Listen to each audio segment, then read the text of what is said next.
Earth had seen many strange things, but nothing like this. A massive ship appeared in the sky one morning. It was not like anything humans had ever built. It was dark, smooth, and silent. It floated above Earth without a single sound. People looked up in fear and wonder. News spread fast. The world held its breath. The ship did nothing for a long time. It just stayed there, watching. Satellites captured images, but no one could understand its design. Scientists and military leaders debated what to do. Should they send a signal? Should they wait? Some thought it was a threat. Others hoped it was friendly. Then, a message came. It was not a voice. It was a signal sent through radio waves. Scientists worked quickly to decode it. After long hours, they understood the meaning. The visitors wanted to talk. A meeting was arranged. The world's leaders chose a team to go. They wanted people who could think fast and stay calm. Captain Elias Carter was chosen to lead the team. He was a man who had spent years in space. He had seen danger before. But this was different. This was first contact. The team traveled to a space station where a small shuttle waited. From there, they moved toward the alien ship. The doors of the ship opened without a sound. Inside, everything was smooth and metallic. The air smelled strange, but it was breathable. Then the aliens appeared. They were tall, with long arms and pale gray skin. Their eyes were large and dark. They did not walk like humans. Their movements were slow and graceful, almost like they were floating. They wore no armor, but something about them felt strong, unshakable. They were the Xilari. One of them stepped forward. It spoke, but not with words. The voice came through a small device, translated into human speech. "You are weaker than we expected," the voice said, "but we will study you." Elias kept his face calm. "We did not come here to be studied. We came here to talk." The Xilari did not respond right away. They watched him, their dark eyes unblinking. Then they led the humans deeper into the ship. Inside, the walls were covered with lights and symbols. Strange machines moved on their own. There was no dust, no dirt. Everything was perfect, controlled. Elias felt like they were walking inside something alive. The Xilari stopped in a large room. A screen appeared in the air, showing images of Earth, cities, forests, oceans, people. The images moved fast, as if the aliens were studying everything at once. "You are fragile," the Xilari said. "Your bodies break easily. Your minds are slow. You age quickly. You fight each other. You are not strong." Elias clenched his fists but forced himself to stay calm. "We are stronger than you think." The Xilari did not look convinced. They turned and pressed a button on the wall.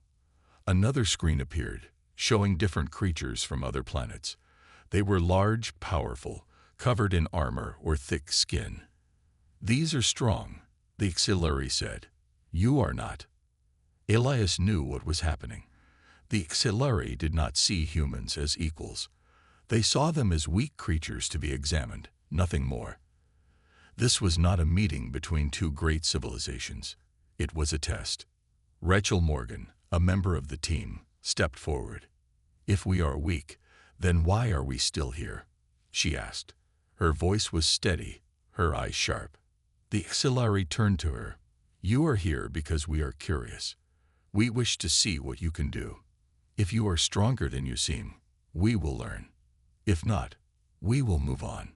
Elias exchanged glances with his team. He knew what this meant. The Xilari were not here as friends. They wanted proof. They wanted to see what humans were capable of. And if they did not like what they saw, they might not stay peaceful. Elias took a slow breath. "Then let's give you something to study." The Xilari watched, silent and waiting. The test had begun. Name: aliens _test of _strength story. Type: document.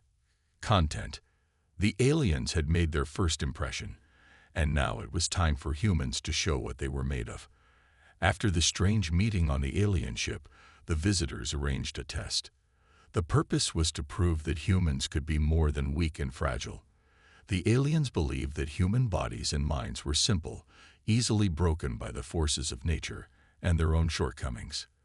But the human team was ready to show a hidden strength and Captain Elias Carter gathered his team in a quiet room. The atmosphere was tense but determined. Among them were Lieutenant Rachel Morgan and Dr. Ethan Brooks. Rachel had been an athlete who had learned to push her body to the limit. Ethan was a scientist who had studied the human brain and its ability to adapt under pressure. Each one of them believed in the human spirit and knew that their strength went beyond muscle and mind. The aliens set up a series of challenges that took place in a large open space aboard their ship. The room was filled with soft lights and smooth, curved surfaces that seemed to hum with quiet energy. The aliens had designed the space so that it could change shape and form. Obstacles appeared and disappeared, and the floor itself shifted beneath the contestants. The humans had to be ready for anything. The first test was a test of physical strength and endurance. The aliens presented a challenge where the contestants had to carry a heavy object from one end of the room to the other. The object was a strange metallic sphere that glowed with a soft light. Rachel stepped forward without hesitation. She grasped the sphere and began to move steadily across the shifting floor. Every step required focus as the floor tilted and turned. The sphere was heavy, but Rachel kept a calm pace, her eyes fixed ahead. Her determination impressed both her team and even the silent watchers from the alien side. Meanwhile, Captain Elias Carter observed the test. He knew that physical strength was only one part of the challenge. The aliens had also set tests to challenge the mind and spirit of the humans. Dr. Ethan Brooks was called to participate in a test that involved solving complex puzzles. The test was designed in a way that every time he solved one part of the puzzle, a new piece appeared on a screen that hung in the air. The puzzles were simple in appearance, yet they required a mix of logic and creativity. Ethan took a deep breath and began working. He knew that human thought was not always fast, but it was steady and could find a way when given time. Slowly, he solved the first puzzle and then the next, proving that human reasoning could handle pressure. As the tests continued, the aliens introduced a challenge that combined both physical and mental endurance. A course was set up that required the humans to run a short distance, solve a small puzzle, then run again while the floor moved beneath their feet. Captain Elias Carter watched as Rachel and Ethan took part. Rachel ran with a steady pace, her body moving with grace even on the shifting ground. At the checkpoint, she quickly solved a puzzle that involved matching symbols. Ethan, on the other hand, joined a different checkpoint. His calm mind allowed him to see the pattern in the symbols and complete his task swiftly. The aliens continued to observe closely. They noted how the humans did not panic when the floor suddenly tilted or when an unexpected challenge was thrown at them. Instead, the humans worked together, offering encouragement and support when someone faltered. The spirit of the team was strong, and it was clear that the human ability to adapt was more than a simple survival skill. It was a deep, ingrained part of their nature. By the end of the test, the aliens had collected all the data they needed. They saw that while the humans might not be as fast or as perfectly designed as some other species, they had something unique. They had heart, determination, and a willingness to keep trying no matter what happened. The tests were not just a measure of strength or intelligence. They were a measure of spirit. And Captain Elias Carter looked around at his team with pride. He knew that these tests were just the beginning. The aliens had set the stage for a contest that would define the future of both species.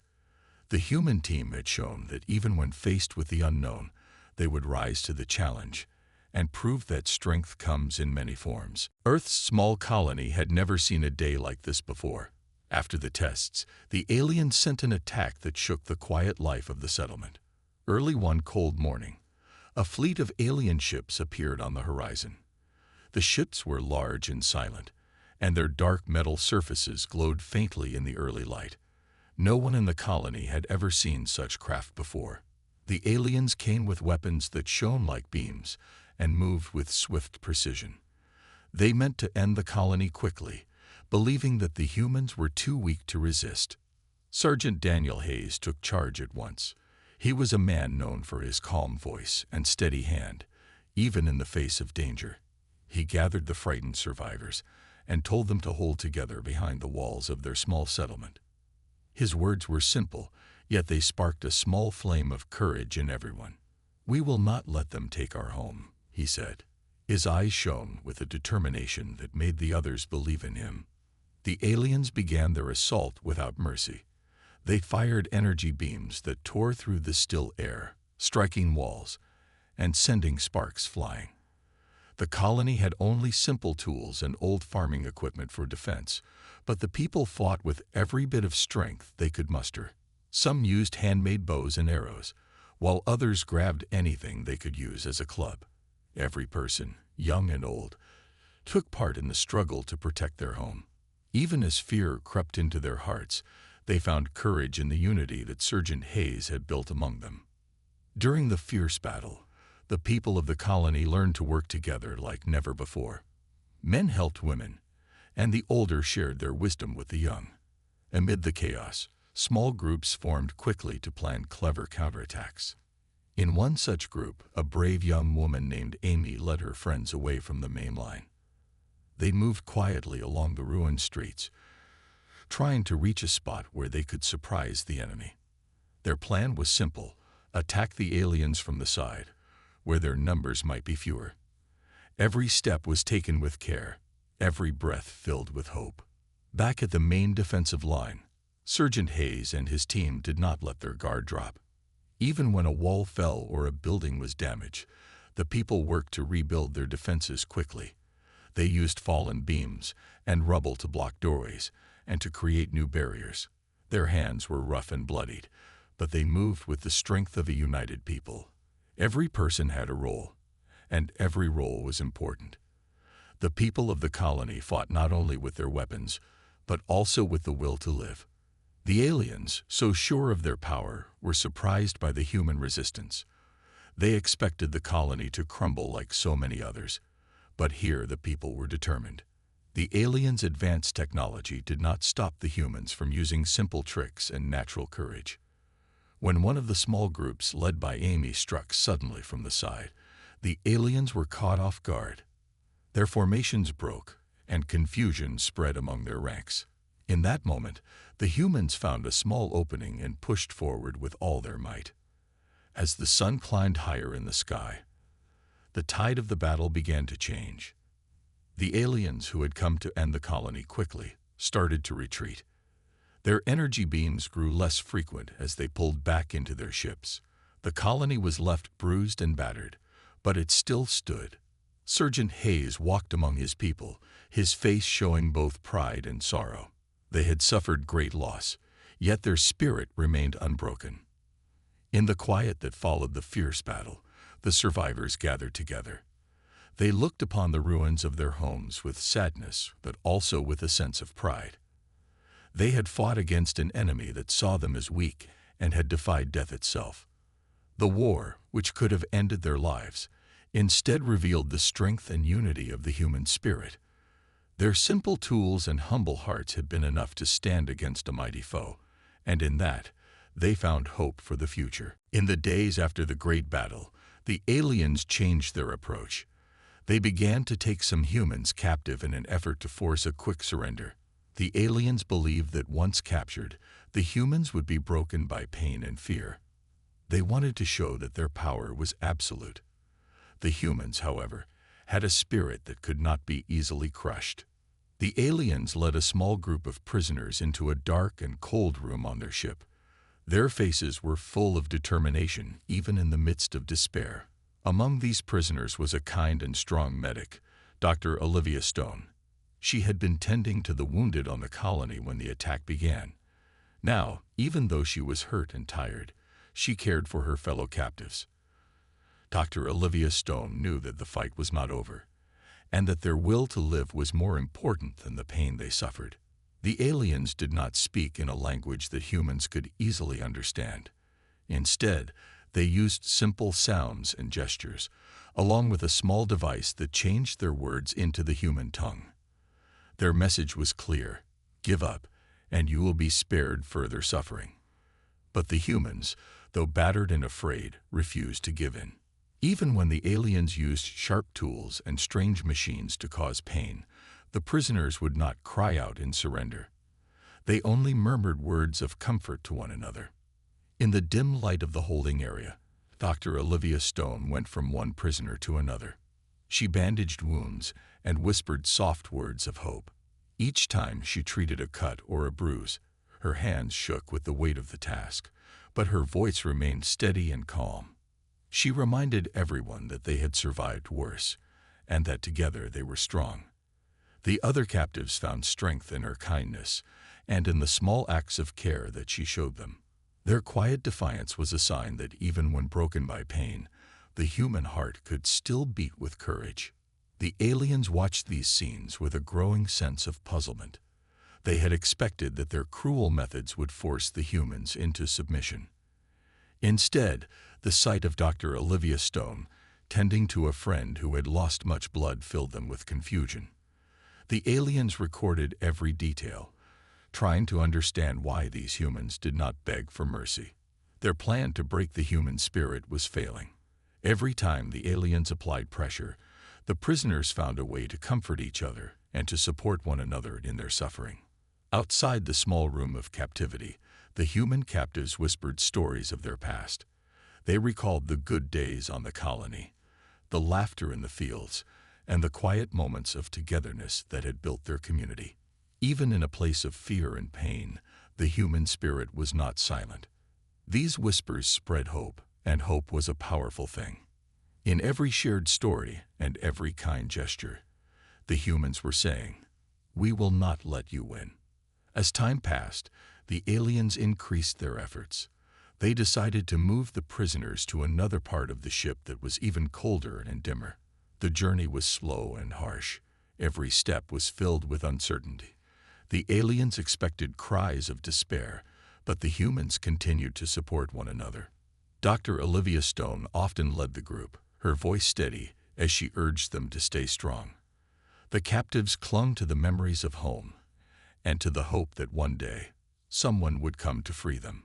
Even as the physical pain increased, the human spirit did not waver. The aliens began to realize that what they had assumed was weakness was in fact a deep well of strength. They saw that the humans could endure suffering without losing their sense of kindness and hope. In that dark corridor, the aliens learned a lesson they had not expected. Human hearts were hard to break. They saw that even when the body was hurt, the will to live could shine brighter than any light in the cold depths of space. The captives' quiet defiance became a symbol of a strength that went far beyond physical might. It was a strength that came from love, hope, and the belief that even in the worst of times, life was worth fighting for. The human survivors did not sit back while the aliens kept their prisoners. When help finally arrived from the Earth Defense Fleet, the survivors sought a chance to fight back. The reinforcements came in small but determined groups.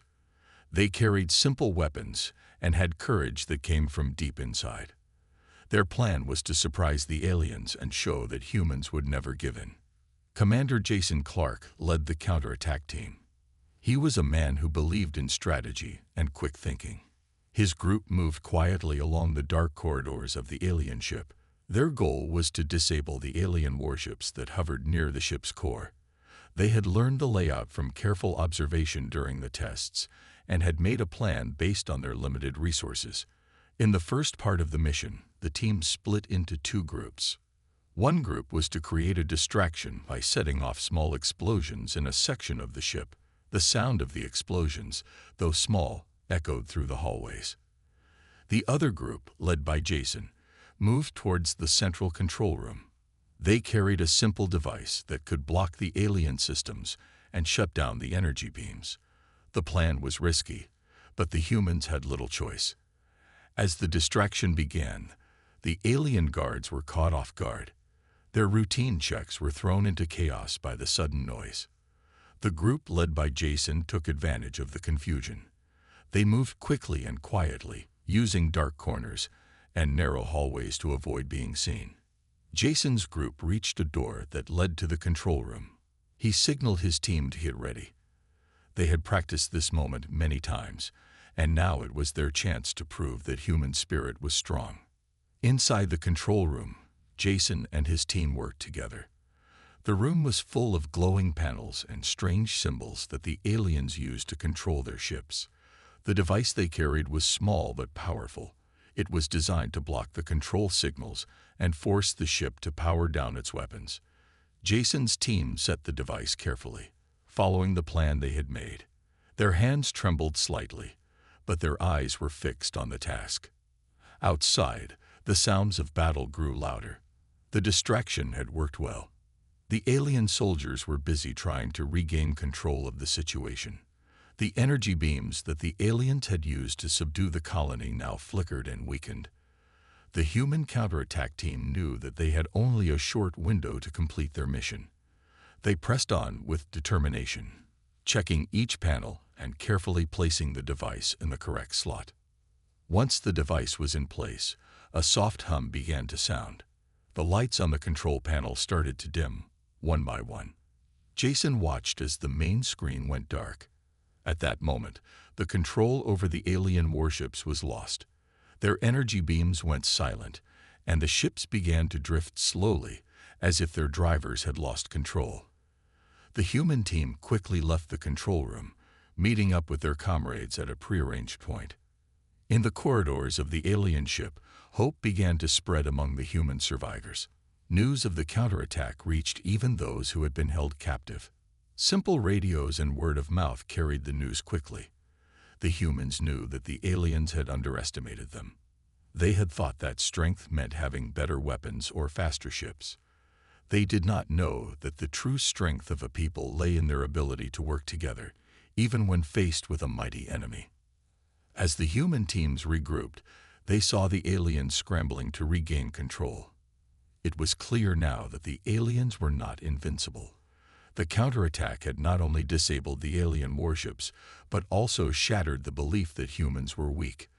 The courage and quick thinking of Commander Jason Clark and his team had turned the tide. Their simple weapons and basic tactics had shown the aliens that strength comes from heart and determination. The victory was not complete, but it was a clear sign. The humans had fought back against an enemy that had thought them easy prey. The message was clear. Humans would never surrender without a fight. The struggle was far from over. But every human who had taken part in this counterattack knew one thing for sure: they were strong, and they would always rise to defend their home. After the counterattack, the aliens gathered their leaders to meet with the human team. The HFY High Council had taken notice of what had happened on the battlefield. They now wished to speak with the humans who had shown a strength that went far beyond what they had expected. Captain Elias Carter and Lieutenant Rachel Morgan were chosen to represent humanity. They were led into a large, quiet chamber on the alien ship. The room had smooth walls with soft lights and strange symbols that glowed faintly. There was no harsh sound, only a low hum from hidden machines. The air was calm, yet the tension was almost palpable as both sides waited for words to be exchanged. The aliens spoke in slow, measured tones. Their voices were not harsh but carried a quiet authority. One of the elder aliens said, "We have seen your actions. Your strength is not in your weapons or your body alone, but in the spirit that guides you." The words were simple, yet they carried a meaning that reached deep into the hearts of the humans. Captain Carter answered, "We fight with our hearts and our minds. We work together, and that is our true strength." The chamber fell silent as each side took in the meaning of these words. The aliens, who had once looked down upon the human race, now saw that there was more to them than they had believed. For hours, the humans and aliens sat together and talked. They shared the story of the battle, the struggles, and the moments of bravery. The aliens asked many questions, eager to understand how a species they had considered weak could rise so strongly in the face of danger. "What makes you continue to fight when defeat seems certain?" An alien inquired. Captain Carter replied softly, "It is hope that drives us. It is our love for our home, for our families, and for each other that keeps us moving forward." Lieutenant Morgan added, "We have known loss and pain, but each fall makes us rise again. We learn from our mistakes and grow stronger each day." The simple words of the humans touched the aliens. In that quiet room, a bridge of understanding began to form between two very different worlds. The aliens listened carefully. They realized that the measure of the species was not just in the power of their technology or the strength of their bodies. Instead, it was the will to keep living and to support one another that truly defined a people. The human spirit, full of hope, love, and determination, was something new to the Xilari. They had never seen such a resilient heart before, and it challenged their old ideas about strength. As the meeting drew to a close, the mood in the room had changed. The aliens no longer saw the humans as fragile beings. They saw a people with a fierce desire to live. One of the alien elders spoke again in a soft tone. "We wish to learn from you. We are ready to understand your ways, and perhaps in time, we can work together for a better future." Captain Carter looked at his team and felt both relief and a cautious hope. "We are willing to share our experiences," he said, "but trust must be earned slowly by both sides." The alien elder nodded in agreement, and the quiet promise of future dialogue filled the room. After the meeting, the human team was escorted back to their waiting area. They were tired and worn from the day's events, but inside them, a new sense of purpose had been kindled. They had shown the aliens that their strength was real. Their willingness to fight for what they believed in had changed the way the Xilari saw them. That night, as Captain Carter stood alone by a small window looking out at the stars, he reflected on everything that had happened. He remembered the pain of battle and the many losses they had suffered. Yet he also remembered the courage that each human had shown, the unity that had been their true power. He knew that the meeting with the aliens was only the beginning. It was the start of a new chapter, one that might lead to peace between the two races. Though the path ahead was uncertain and filled with many challenges, the moment of reckoning had shown both sides that understanding and respect could bring light even in the darkest times. In that quiet chamber, a new future was taking shape, a future where both humans and aliens might walk side by side, learning from each other and building a stronger world together. After the meeting in the quiet chamber, the future began to change for both humans and aliens. The humans had proven their strength, not only with weapons and quick thinking, but with the deep courage found in their hearts. The aliens, who once looked upon Earth as a weak and unworthy race, now saw a people who fought for life and for hope. The message was clear. Humans were a force that would never surrender. This realization led to a new beginning. In the days that followed, a small group of aliens and humans worked together to rebuild what had been lost. In a damaged town near the colony, people started to clear debris from collapsed buildings. Simple tools, once used only for farming or repair, now served as symbols of resilience. The human survivors, led by Surgeon Daniel Hayes and supported by people like Dr. Olivia Stone, rebuilt homes and gathered food. Their hearts were still heavy from the battles, but they held on to the belief that tomorrow would be better. Commander Jason Clark and Captain Elias Carter worked side by side with the alien representatives. They set up a meeting place on the outskirts of the rebuilt town, a simple open area where both sides could speak freely. At first, the discussions were slow and uncertain. The aliens asked many questions about human life, and the humans explained their hopes and dreams. There were moments of silence when both sides tried to understand one another, and slowly a bond was formed on the basis of mutual respect. One bright morning, the aliens organized a small ceremony. The ceremony was not filled with grand speeches or elaborate rituals. Instead, it was a quiet moment where a few chosen humans and aliens shared their stories. Lieutenant Rachel Morgan spoke about the strength it took to stand against a superior enemy. She recalled the fear and the pain, but she also spoke of the small acts of kindness that had given her hope. An alien named Narek shared how, for the first time, his people saw that strength did not only mean power, but also meant the courage to live and to care for others. The simple words of these speakers touched everyone present. In that shared moment, the two very different groups found that they had more in common than they had ever thought. They both knew what it meant to lose, and they both understood the pain of fighting for what they believed in. In the soft light of dawn, the aliens and the humans made a silent promise to work together and learn from one another. As time went on, joint projects began to appear around the town. Human engineers and alien technicians worked together to repair damaged systems and build new structures. The aliens offered their advanced technology, which was simple in the hands of the humans when used with care. In return, the humans shared their ways of working together and their ideas of community. Over time, small schools were built where both species learned about each other's cultures and histories. The children, with their open hearts, were the first to embrace the new way of life. They played together in fields that had once been battlefields and learned the languages of both worlds. In the evenings, when the work was done, the people of both species gathered around small fires. They sat together and shared meals, simple foods that reminded them of home. They talked about old legends and new dreams. The stories were simple, but they carried deep meaning. Every word told a tale of survival, of loss, and of hope. It was in these moments that the aliens began to see the true heart of humanity. They saw a people who had learned from pain and who grew stronger because of it. One evening, as the sun set behind the rebuilt town, Captain Carter stood with an alien friend at the edge of the gathering.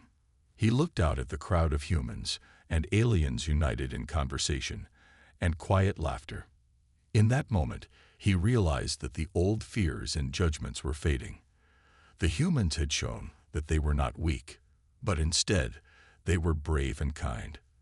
The aliens, in turn, had learned that strength could be gentle, and that wisdom was not only found in power but in the willingness to change. The new respect between the two species grew stronger with each passing day. The humans were no longer seen as mere subjects to be studied, but as equals and partners.